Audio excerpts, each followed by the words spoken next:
Okay, let's just start. Hey everyone, Lawrence Mack here, real estate broker out of Mississauga and Toronto and founder of Real Estate Rookies.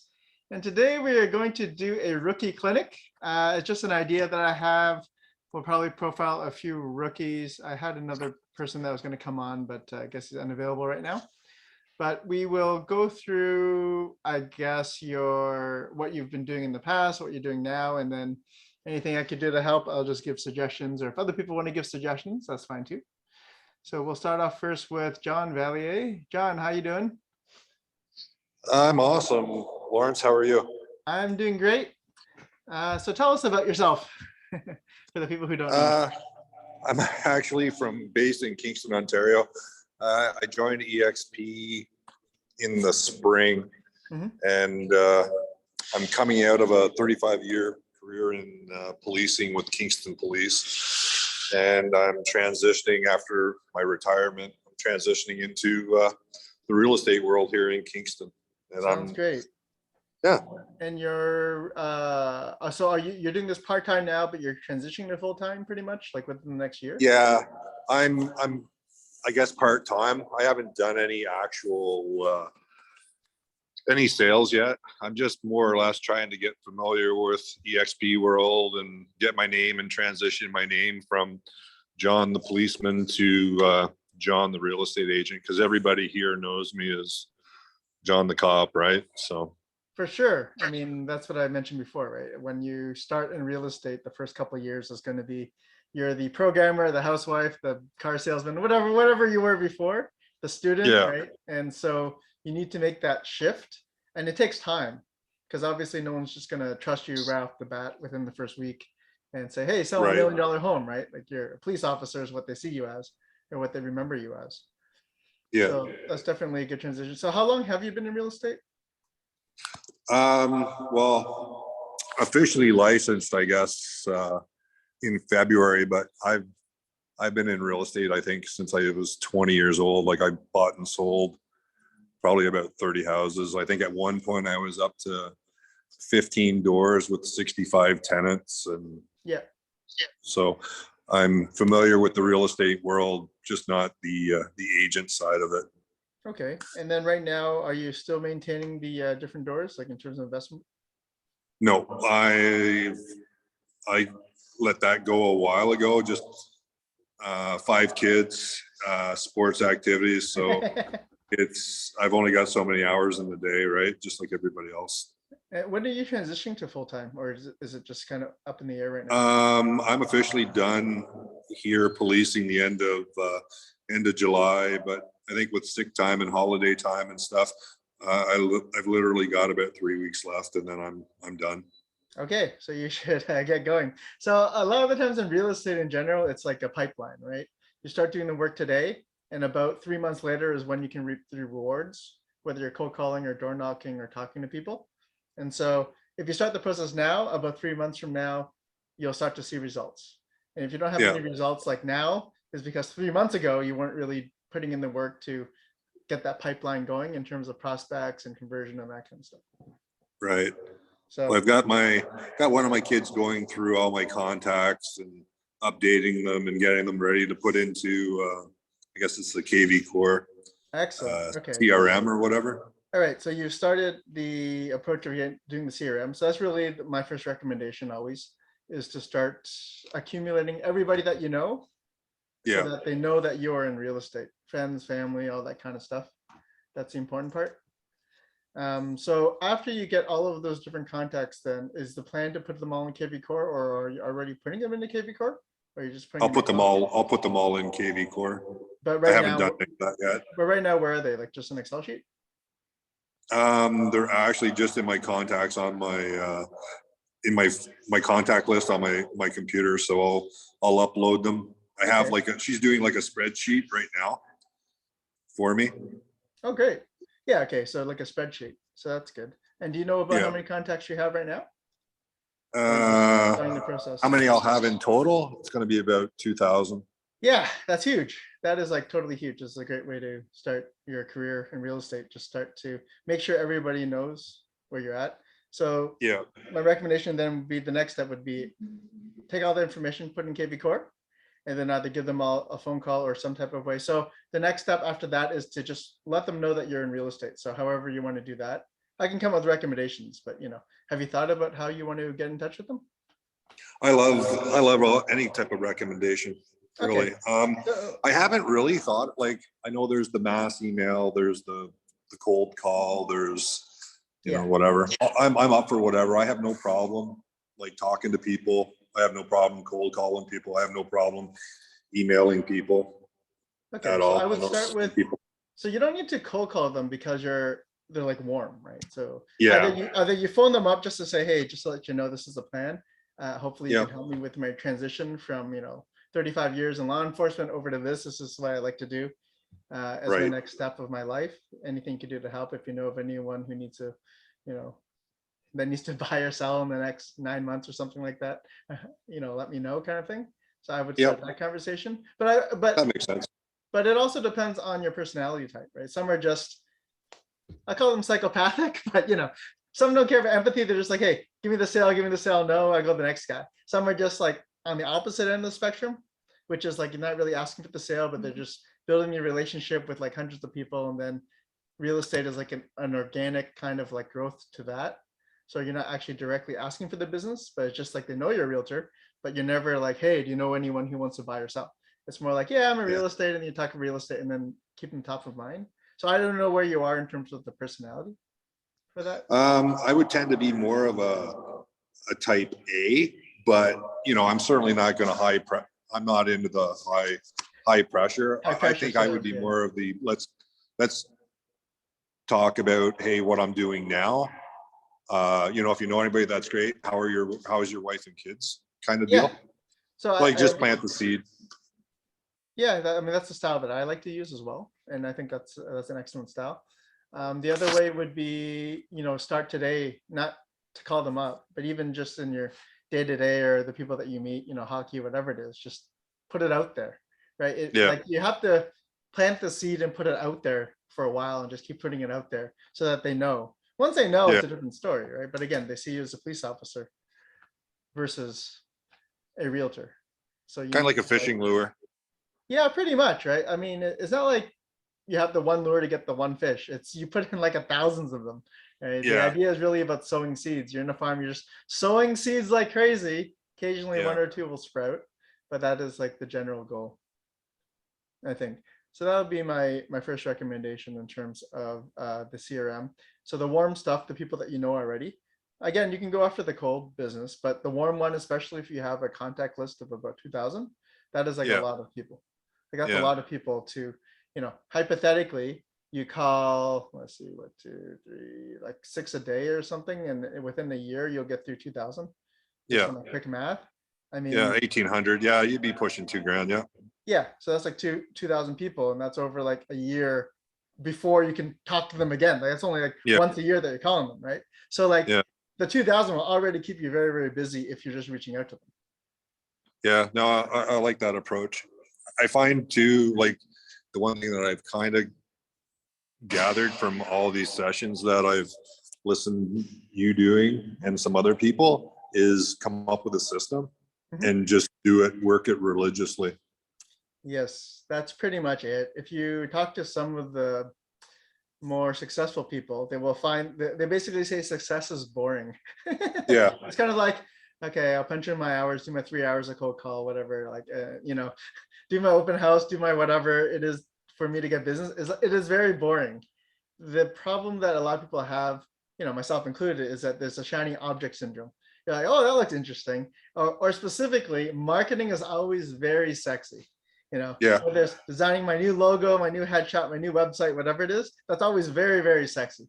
So everyone's always like, oh, great, I'm going to go do that instead of like real work. Right. Yeah. So that's usually the problem. But I think right off the bat, like your CRM sounds like it's pretty strong. I would start cataloging, so systematically put in a system. So KV Core would be one. There's other CRMs as well, or an Excel sheet. Either way, doesn't matter. But the point is to use something to keep track of it.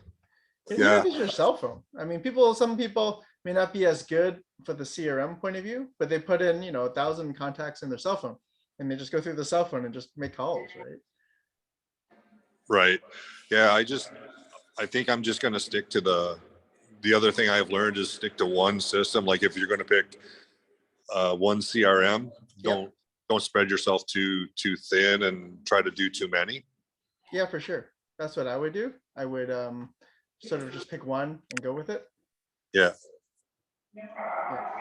So I'm going to switch over to the other rookie who has a profile, and then I come back later. Okay, John? Thanks, Lawrence. All right. Gabriella. Yes, how are Okay. you? Finally, I got in. I'm sorry.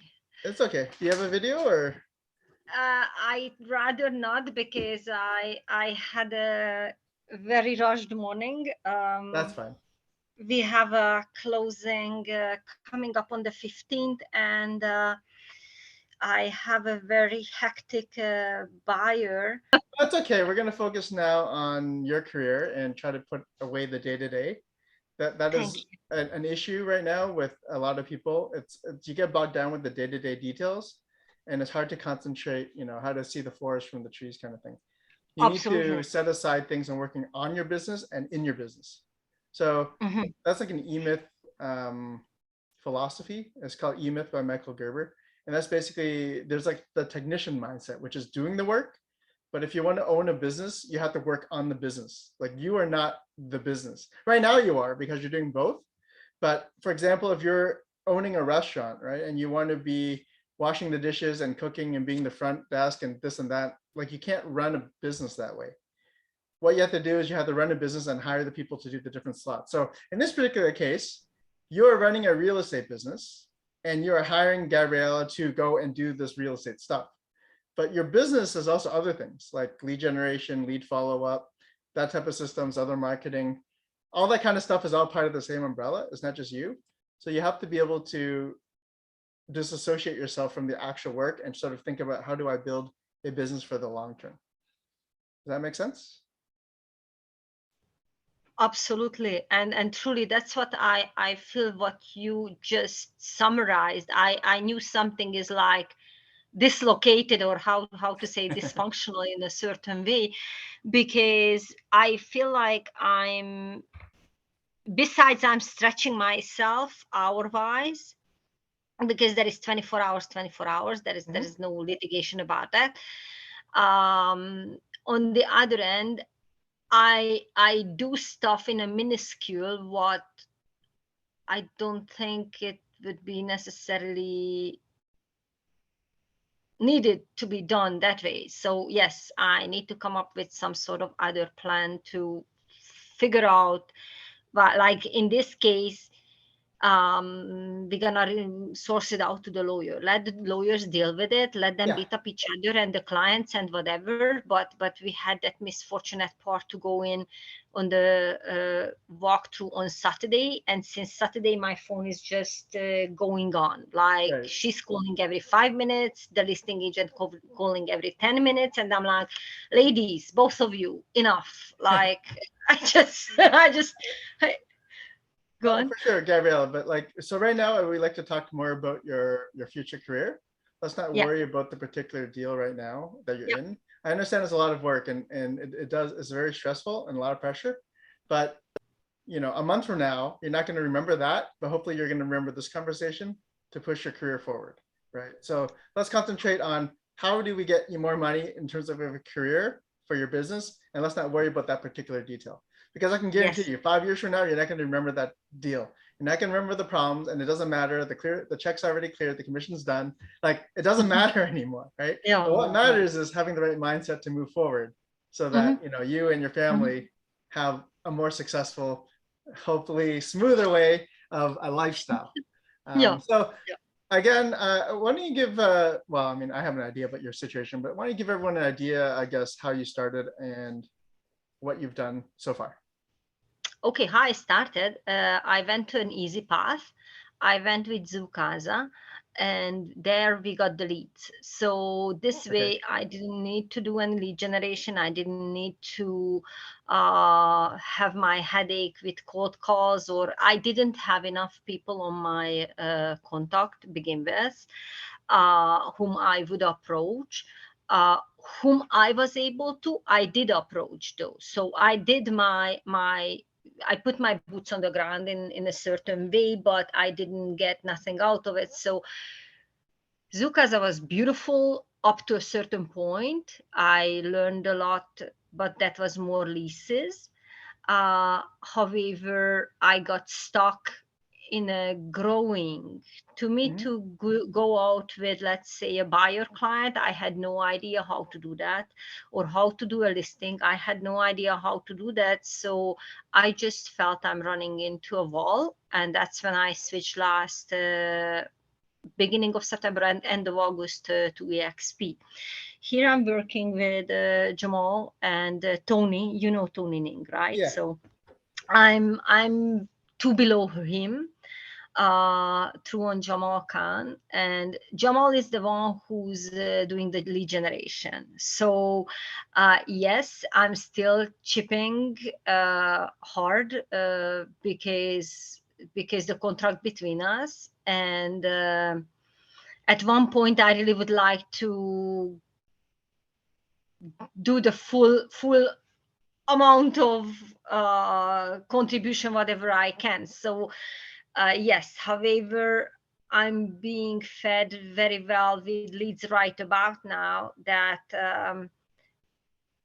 how to say it to you? Okay. No, I understand. So it sounds like No, you moved over to EXP because of the training, and that's fine. yes, It sounds like you're getting leads, both from myself and from Jamal, whatever. yeah, So generally speaking, right, there's two parts to real estate, which is there's the building your business part, and then there's doing the work, right? hmm The problem, I don't say problem, but we'll call it problem. So the problem when you're working with a team and getting leads is that you're not actually building the business part, but you are getting the yes, money, which is important.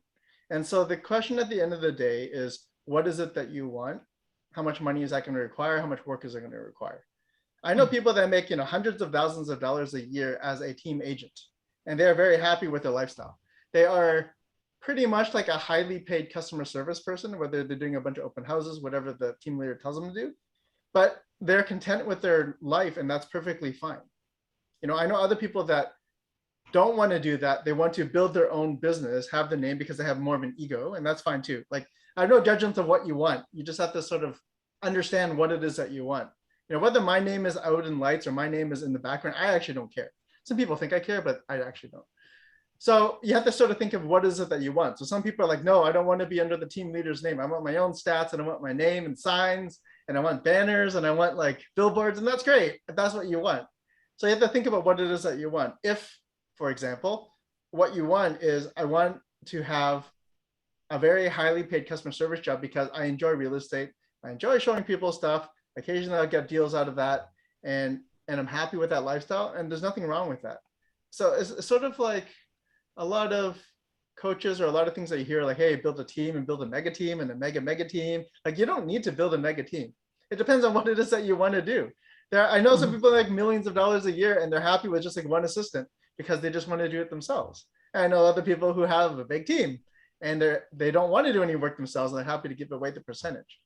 So when you're working for a team and working for leads, that's sort of the position that you're at. You're sort of like in the job position where yes, you're getting paid to go do the work. And that's fine too, especially if you need the money, not a problem. Or, I mean, mostly if you need the money, you need the experience, it's a good place to be. And the question is whether you want to get to another place. Like, the idea of, I'm giving away 50% to the team leader is the I wrong know, idea if you make enough money of what you want. I know, I know. And this is where I am right now, actually. So, I look at this as a growing phases. Mhm. Like, I did customer service. That's where I'm coming from in general. I'm from business. That helped me to start real estate. Mhm. And now I'm at the point where, yes, I look at the paycheck and I'm like, Jesus, I got the third of it. Never mind 50%. It's on paper 50%. But by the time it's ending, it's like, wow, where is the rest? But it doesn't matter. Like, a lot of people complain about maybe overseas people doing like low commissions, whatever it is. And it's like, you know how much money that you can make in real estate and not do a lot of work compared with people that have to work for minimum wage continuously, like 60 hours a week for like 10 years, the Oh, amount of yes. money is very good. So whether it's like I'm only getting 30% or 50% or whatever the number, like don't think when people think about the percentage, like, oh, I only get 50%, it's like, great. I know people in large teams like, I only get 50%. It's like, great, you're making 300,000 a year, but you're only making 50%. It's like, it doesn't matter. Worry about how much money you're taking at the end of the day. Like, don't think about the percentage. Think about whether or not it's worth it for the money that you're making and whether or not it helps you for the future. That's what Yes, my but what recommendation I'm would be. trying to say, maybe the numbers were the ones what right now igniting me to step further. You know what I'm trying to say? When I'm getting repeat clients back, whoever had leases for, they coming back, they asking me to help them. So somehow I'm doing something right. They referring me to other people. I started to grow my database, but I'm more of a referral, and I think you are also referral Yes, based. mostly referral. Started to grow now. That's what I see. But I don't see that in that kind of steps as I would love to. Now, I can't stand behind anybody's back and say, hey, refer me. I just send the cards. I tell them, hey, I'm doing what I'm doing. You know how I'm doing my job. If you like it, just refer me further. So, and then I'm waiting. What else I can do where in sense of referrals that I could enhance Okay. the So amount what I'm getting back as referrals. You know what I try to yeah, ask? so right now, about how big is your database? Mm, Or have you mm. systemized your database, or is it just okay? I would recommend you start to systemize your database and put people somewhere. Yes, my systemized database is in my WhatsApp. Yeah, so like This whatever the process is, I mean, this is a common theme for everybody, really. So yeah, don't feel bad about it. I just talked to John about that. It is a common theme, and is where you really want to start to figure out all the people that you can touch them in a systematic way.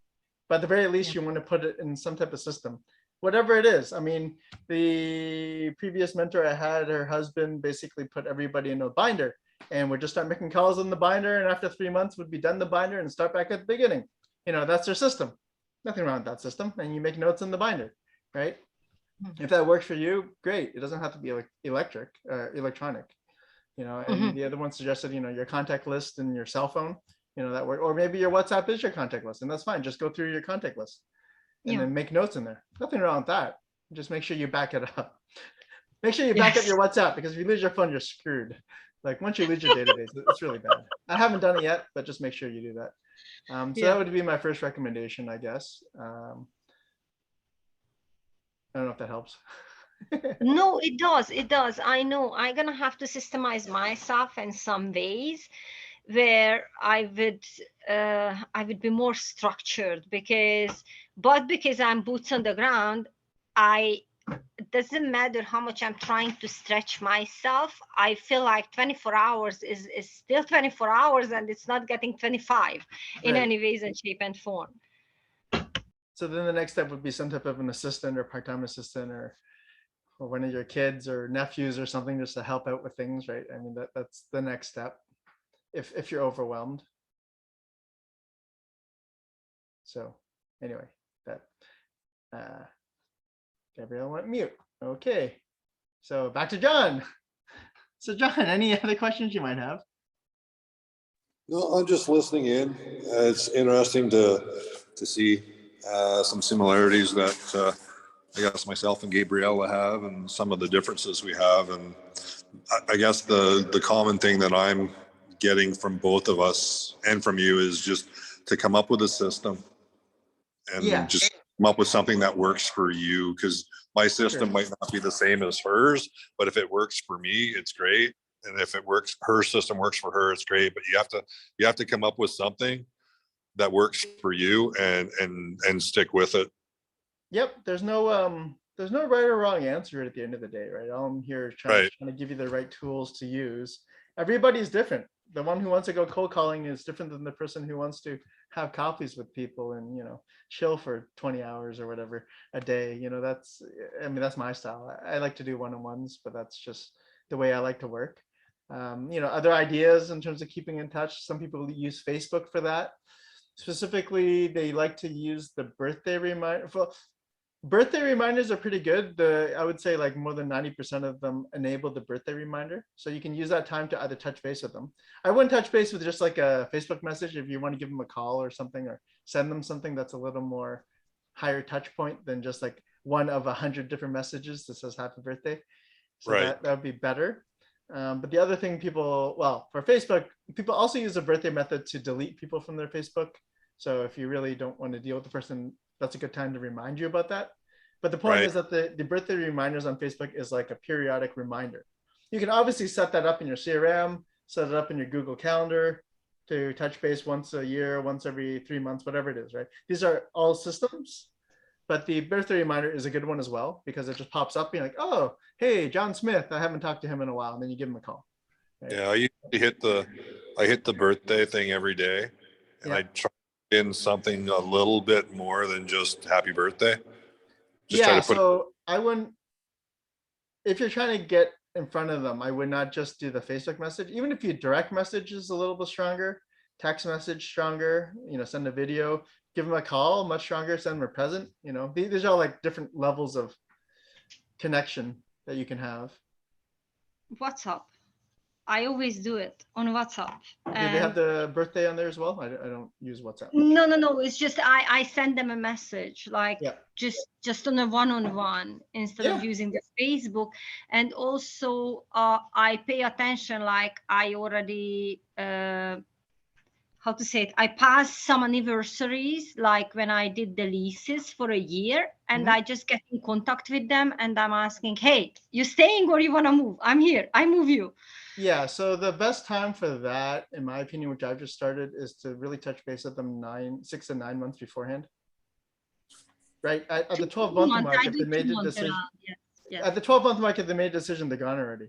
Right? You need about 2 months, give 2 months notice before they move away, which means about 3 to 4 months before the 12-month lease is when you want to say, hey, are you thinking about buying? And then you give them the different options, because they may not know the options. They might think that they have to be evicted within the 12 months, which I would say 50% of the tenants think that way because they don't know the laws, right? Because they signed their 12-month lease and they're like, my lease is over, I need a new place to live. And I'm like, no, you can keep living in the same place, right? They don't know that. So you need to like teach them that. Yeah. I got just two like that just right now. They came to me and I'm like, okay, you want to move because personal reasons, but you don't have to move. So ended up they moving. Both of them want to move. So why not? I help. But touching that, again, 6 to 9 months. At the 6 or 9 month mark, which is 3 to 6 months beforehand, is probably better. Because if you do again the 12-month mark, it's already done, right? They probably already started looking for a place. Yes. And so it's not as good. Yeah, exactly. Sorry, not at the right at the end. What I mean when it's about leases. Yes, a couple of months prior, 3-4 months prior, I already let them know that, hey, your decision, what you want to do, or we can get you to a place you can buy as well. So for sure, and same thing, right? Even when they move in, having a system to like call them up 3 months later, hey, is the washer dryer okay? What about the dog next door?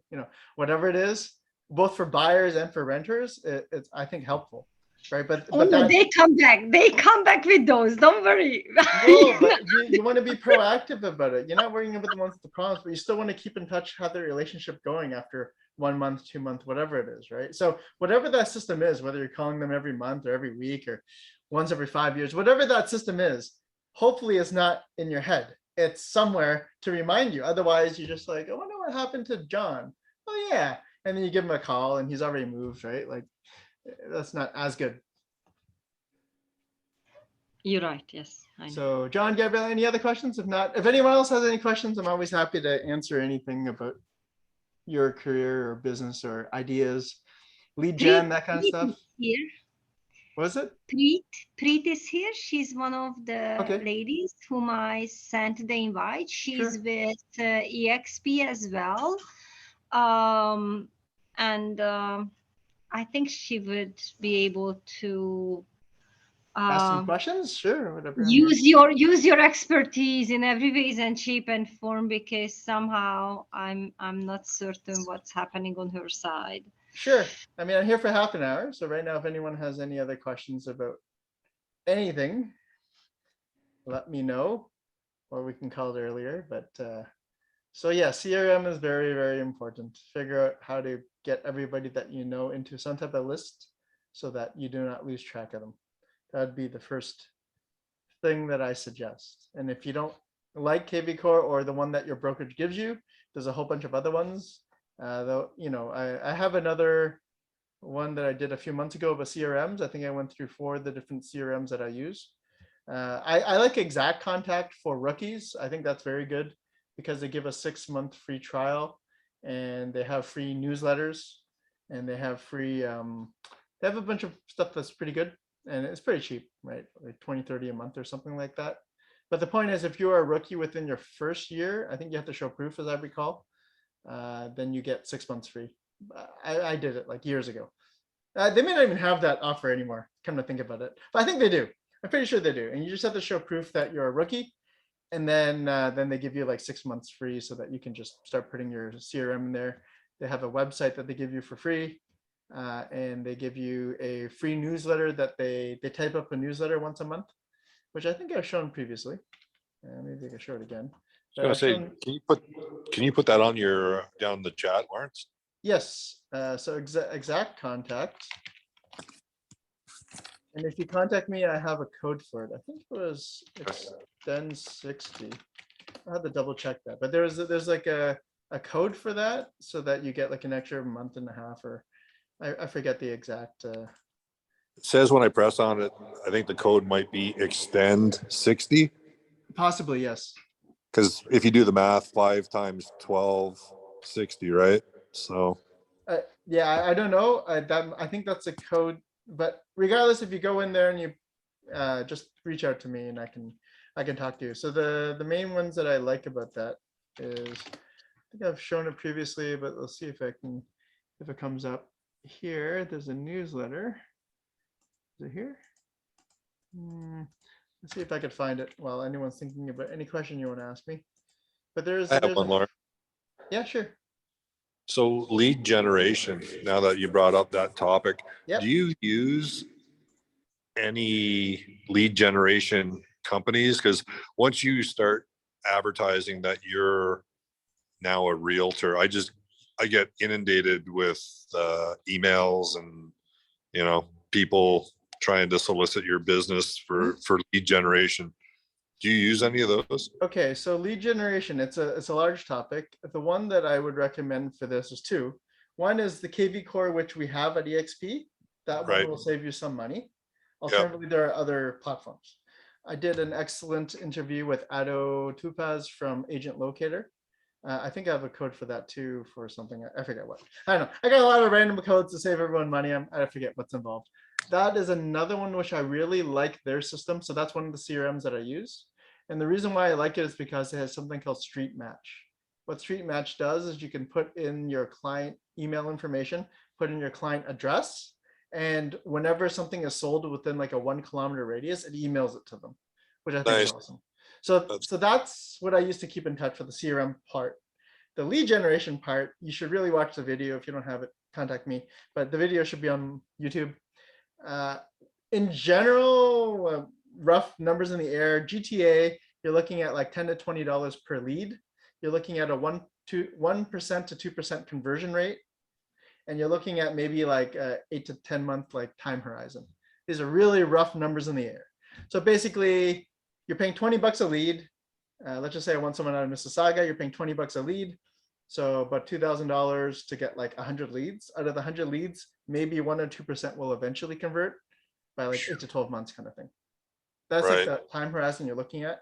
And again, I do know agents that do awesome in their, you know, rookie year. They're doing $200,000-300,000 rookie year just by doing this, because they spent the money to get the leads, and they like to convert them. It's not my style, but the general conversion rate is first week is called like the week of pain. All you're doing is continuously hammering them. Phone calls, text message, email. Hey, how's it going? Let's get on a phone call. Let's get on a phone call. That's a rough plan you're doing. And you're trying to hit them like within minutes of when they made the request of, hey, I'm interested in this house. You're calling them right away, right? That's like the first step. That's to get into the funnel so that they'll have a conversation with you. Within that week, if you're able to convert that, then the next step is touching base with them like once a week until they buy or die. That's basically the mindset. Obviously, it's different for everybody in a different type of formula, but that's a rough formula. The first one is just like week of pain, get on there so that you can talk with them. Once you figure out, okay, we're looking for a $1 million home in Mississauga, 3-bedroom with 1 parking by the go, whatever it is, then it's the next step, which is next week. Hey, how's it going, John? Just wondering if anything I could do to help you. Have you seen this house, that house, whatever it is, until eventually they buy with you. Like that is the plan. And then it converts because people aren't looking, it's very rare that people are looking to buy or sell like right now. It's sort of like an idea that they have. So they're looking at houses now, but really they're going to actually buy a house 8 to 12 months from now, or maybe up to like 2 years from now kind of thing. So that is like the idea is like after the initial lead capturing point of view, is more like lead nurturing over like many weeks and months and years before they finally buy and sell from you, and then it converts.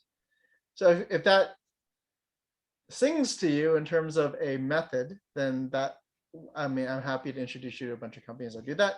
If that isn't really your thing, then find something else. And the third thing I would have to add there is that you may not know that it's not your thing. So a lot of people, especially when they're starting out, cold calling's not going to work. Door knocking's not going to work. Open houses aren't going to work. Like none of this is going to work. Like, okay, I'm happy that you have such conviction that it's not going to work, even though I can point to people that make millions of dollars a year in this. But good job. You're in this business 3 weeks and you've got it all figured out. I'm happy for you. But I'm letting you know that it does work. And the thing is, you may not know that it is your particular skill or something that you like to do. Some people might like it just because they have excellent results. Like, okay, great. That sucks. So like, I'm exercising every day. I don't like the exercising part, but I love the results, so I don't care. I'll just keep doing it. Or some people might actually find, wow, this is awesome. All I have to do is pick up a call. I could do it in my boxers. I don't have to go out when it's raining. Like, this is awesome. Or door knocking, like, this is great. I get to go meet all these new people and get some healthy exercise. Like, these are things you may not know that you will eventually enjoy. So that would be the other, I guess, warning that I would give, that for people out there, that you may not be as smart as you think. So you don't know unless you try. Right. Yeah. So I don't know if that helps with the lead gen, or I'm happy to talk more about lead gen, about the online lead generation that you're buying. There's other ones too, right? There's like organic stuff. You want Kijiji, or you go to like Facebook Marketplace and try to do organic stuff. The paid method is quicker, but it's more expensive because you're basically getting all this money in, like all these leads in. So similarly, if you're okay with the money part, like if you do open houses and door knocking, you're getting rejection, you're learning how to speak, and that is free. If you want to hyper accelerate that process, you could pay money to come talk to you, which is in this case lead gen. You're calling them and telling them to screw off. You call them again, you're like talking with the market, and now you're having a more intelligent conversation. And after you do this many times, you get very, very good at it. Right. So other questions about that? Sorry, I might have talked too long about that, but I'm very passionate about all these topics. So I've heard mixed reviews, right? Like what might work for you might not work for me, but I've heard mixed reviews on the lead generation as far as, if they're giving you the lead, who else are they giving it to in your geographical area, right? Like it's probably not just solely your lead. It's probably getting tossed out to it's true. Lawrence Mack and whoever else, right? That is actually a true thing for a lot of the lead gen companies. Some of them say they won't, which is also possibly true. Like KV Core may or may not, I don't know. But that's why it's like speed to lead is one of the sayings, which is, the moment you get the lead, you're on the phone calling them, so that you are the first, because the average consumer doesn't really know what's going on, right? They're just filling out random stuff online or whatever it is, and they're looking this house, that house. They're just asking listing agents. They don't know what's going on. The idea is you've got to like communicate with them as soon as possible, so that now you're like one step above the other agents, and from there you're trying to solidify the relationship, try to get on a Zoom, try to get an in-person meeting, so that you can move to the next step, so that now you're the realtor, or at least there's a higher chance that you're the realtor, versus you're just one of 20 other agents who are sending them listings. There's like zero there's zero loyalty there from Right. I sent them listings. How come they bought with someone else? Like, okay, but they don't even know who you are. They Yeah. haven't met you in person.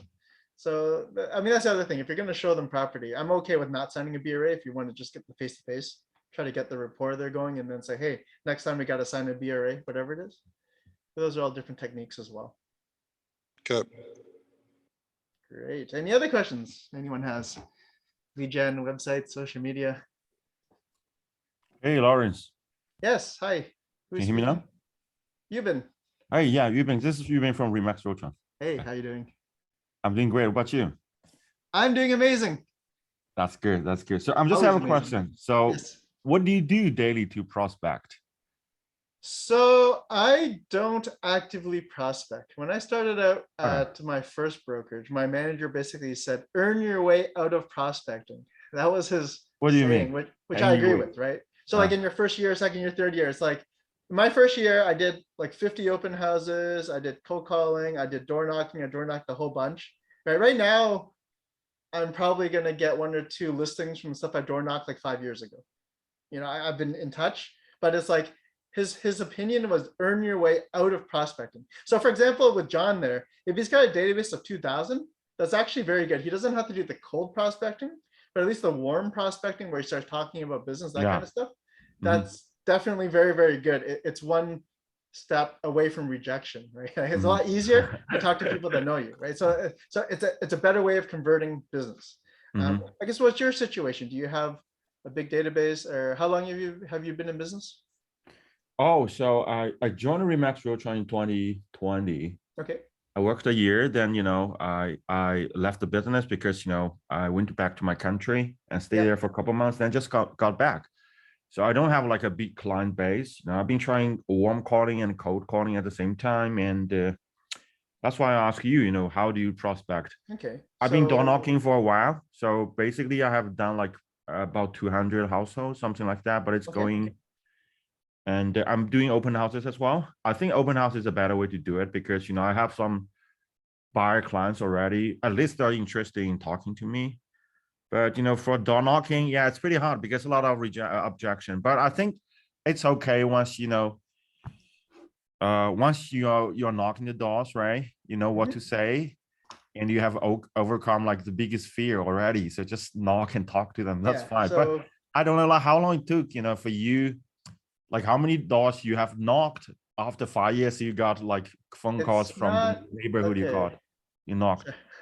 Sorry to interrupt you. Yeah, so there's a lot of things to unpack here. So first of all, I would say that a lot of agents like open houses versus door knocking because open house is a very low rejection rate.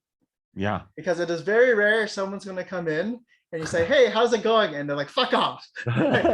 Very low chance, right? They're going to come in and you talk, right? Versus if you open door knock or cold call, right? So that's one of the reasons why people like open houses. I just want to get out there so that your mindset, I think, is in the right space. So the question is whether or not open houses is more efficient than door knocking, and that's up to you. I know people that do good business in both, but I'm just saying that from a personal point of view, right? The reason why I find a lot of people like open houses is because the rejection rate is very low. Yeah. But on the same point, right, with the open houses, oftentimes they're all going to have realtor or they're not that interested in it. So that's like the first part. To do the open houses, to do open houses or door knocking or anything, the really main goal is you want to build a connection. Once you build a connection, you want to build an ongoing relationship over many months and years and that kind of stuff. Yeah. I've gotten business from cold calling, and you call them and you get their email address and you slowly drip them and then you call them. And then, 3 years later, they decide to sell their house. And since you've been there already, then they're happy to do it with you. So I don't know where you are in that perspective. I can give you some door knocking tips as well. But that's good.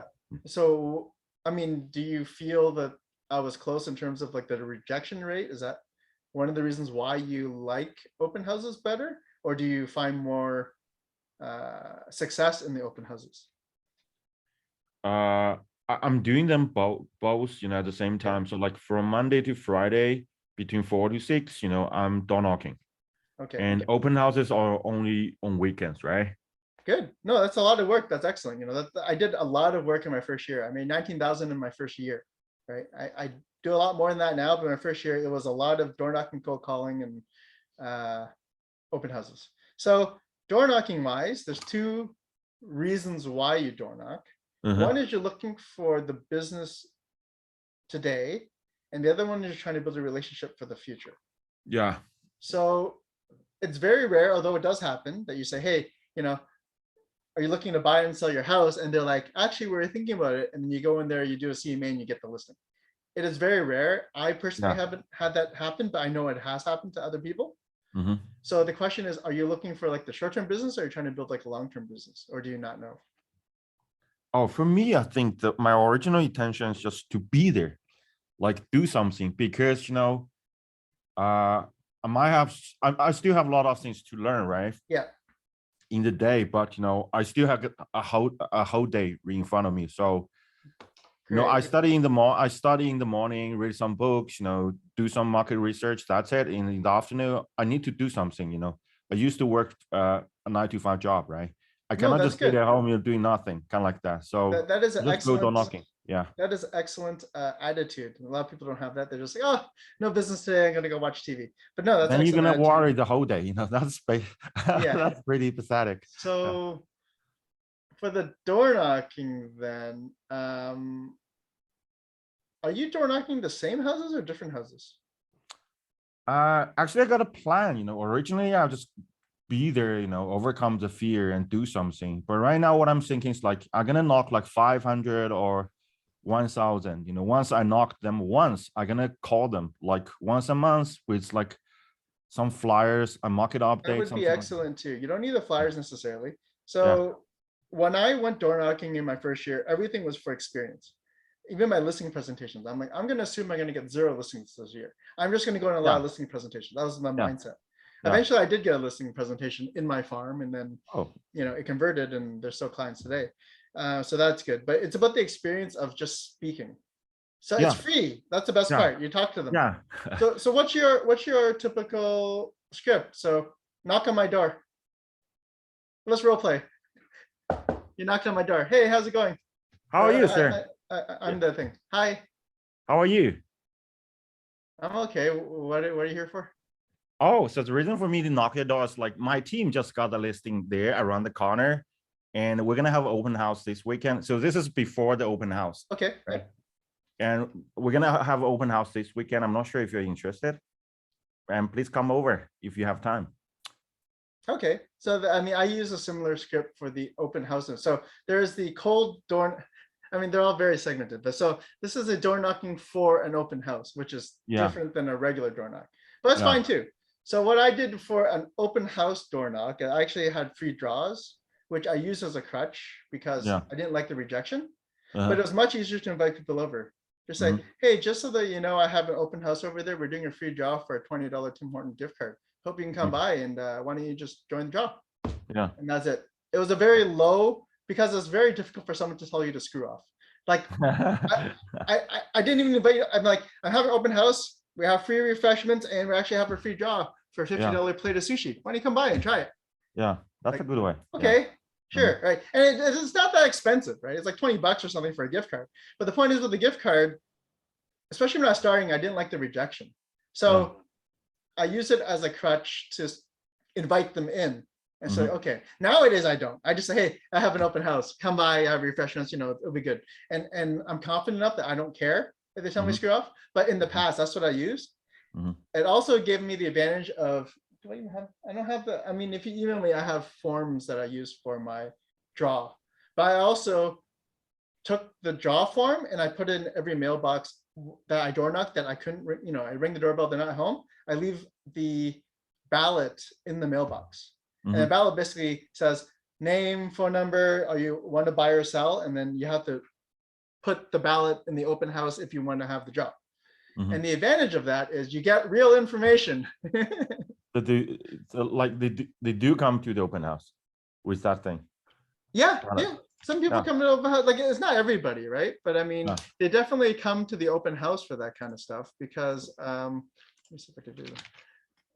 They come to the open house for that kind of stuff. But the main reason is because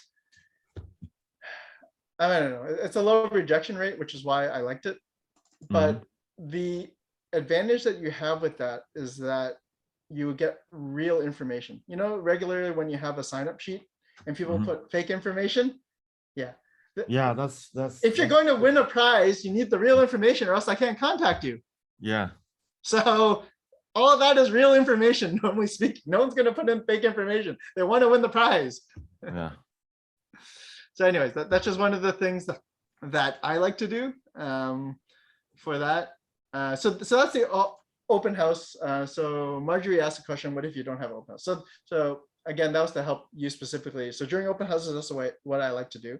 When I'm regularly door knocking, the question is whether it's the same people or around a just listed or just sold. Around a just listed or just sold, I'm really trying to get an email address, and really you're trying to see if people want to buy or sell right away. And it's very low chance, I guess. But you're really trying to get an email address, which is what I always try to do. Give me a second while I can see if I can get my printout. Where the heck is my printout? So you did door knocking the whole year in your first year? Yeah, I door knocked as well. I mean, I hopefully have a listing coming up within the next year or something. They said that they're going to use me, but I've been in contact with them for like 4 or 5 years or something like that. Yeah. Because you just keep, I don't know, you just keep talking to them kind of thing, you know? So assuming you knocked at doors like several times, like for a household, you go there like twice a year or once? Yeah, so that's different. So for my farm, I would door knock them about once every couple of months, right? And then the information there is different. I would talk about, hey, you know, there's like a marathon coming through here soon. Did you want, you know, just to remind you there's a marathon, or what about the whatever, like it's a local thing. And so for those door knocking, what I like to use is basically, those I usually had a postcard. So I give them a postcard. And then the question is, hey, is it okay if I came back next month just to see how you're doing? And the answer will always be yes, right? So again, it's very difficult for them to tell you to screw off when you're giving them information. But also the idea is, hey, is it okay if I came back next month to give you some more information about the market? The answer is always going to be yes, because they don't think you're going to come back, and it's an easy way for you to get lost, right? Yeah. So when you do that and you come back next month, I've had 2 listing presentations from that. Oh, Basically, that's good. you know, they didn't convert to anything, but the point is I had the listing presentation because the guy said, you know what? Last month I said, if that guy comes back next month, I will talk to you. And so now we're talking. Because he's like, because they're not expecting you, right? It's just like, hey, can I call back next month? Like, sure, whatever. What do I care? Like, yeah, sure, you know, and great, you get off my lawn, you know, like it doesn't affect them that much. So how big is your farm, Lawrence?